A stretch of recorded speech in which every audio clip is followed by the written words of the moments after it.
They get worse, Bill Hill said, from what I understand. It was hot and close in the house and smelled of stale cigarette smoke, though the attic fan was going, sounding like an airplane in the upstairs hall. Elwyn had a hip pressed against the sink, using a butcher knife on the Jim Beam seal. His shirt was messy, sweat-stained. His old-timey-looking slick hair hung down on both sides of his face from the part that showed white scalp and was always straight as a ruler no matter how drunk he got. Bill Hill said, "You're a beauty, you know it?"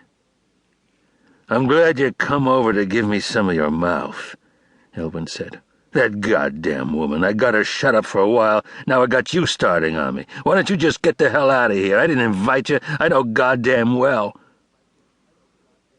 He got the top off and poured half a jelly glass full of Jim Beam, and added a splash of 7-Up from a bottle on the counter. The sink was full of dishes and an empty milk carton. Elwyn said, "You want a drink? Help yourself." "I want to know what's wrong with you," Bill Hill said. "Beating up on Ginny like that. You realize what you did?" "I realize I shut her goddamn mouth. I warned her," Elwyn said. "I told her, Jesus, shut your mouth for a while. Give her some peace. She kept right on." Elwyn's voice rose, mimicking as he said, "What are you doing? You drinking again? Getting drunk, aren't you? Sucking on your whiskey bottle?" I said I'm having a couple for my goddamn nerves to lie still. "For a couple of days," Bill Hill said. "But I guess you know what you're doing, don't you?" "I got her shut up," Elwyn said. "How many times I said, 'Shut up'? She kept right on, yak, yak, yak, her mouth working like it had never stopped. Yak, yak, yak, yak, Jesus." "Well, you stopped her," Bill Hill said. "You going to take her to the hospital, or you want me to?" "Hospital? Shit, there's nothing wrong with her. I give her a little shove." "Well, what if she's got a concussion of the brain?" Bill Hill said. "You ever consider that? You want to come out and take a look at your wife you got up the courage to belt in the face with your fist? You're pretty brave, Elwyn, I'll say that for you." "You won't be saying nothing, you keep it up," Elwyn said. "You'll be spitting your teeth." "Okay, you're tough, Elwyn, and I'm scared," Bill Hill said. "But you want to talk to me a minute? Try to explain to me what happened? See, maybe I'm dumb or something. I don't understand a man taking a punch at his wife and tearing up his living room. You remember doing all that?" "I'll tell you what the hell happened," Elwyn said. "Feeling that goddamn woman watching me, following me around." "Now, wait a minute," Bill Hill said. "You're watching yourself is who's watching anybody, and you know it.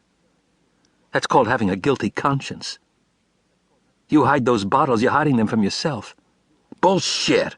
You think she can't find them? She feels all over this goddamn house, buddy, and she finds them." "All right, you know what I'm saying," Bill Hill said. "You try not to drink for a while, you go to meetings, and you get along pretty good, don't you?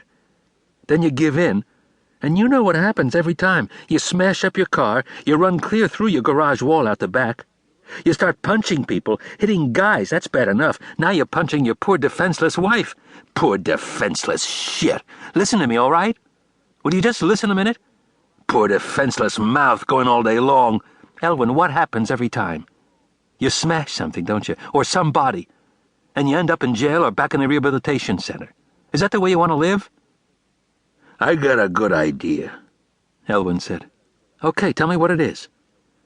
Bill Hill looked up at him calmly. Elwyn was several inches taller than Bill Hill's 5'9", and with big hard bones and big gnarled hands that looked like tree roots, working man's hands. "Why don't you get out of here?" Elwyn said. "Before I heave you right through the screen door. You believe I can't do it?"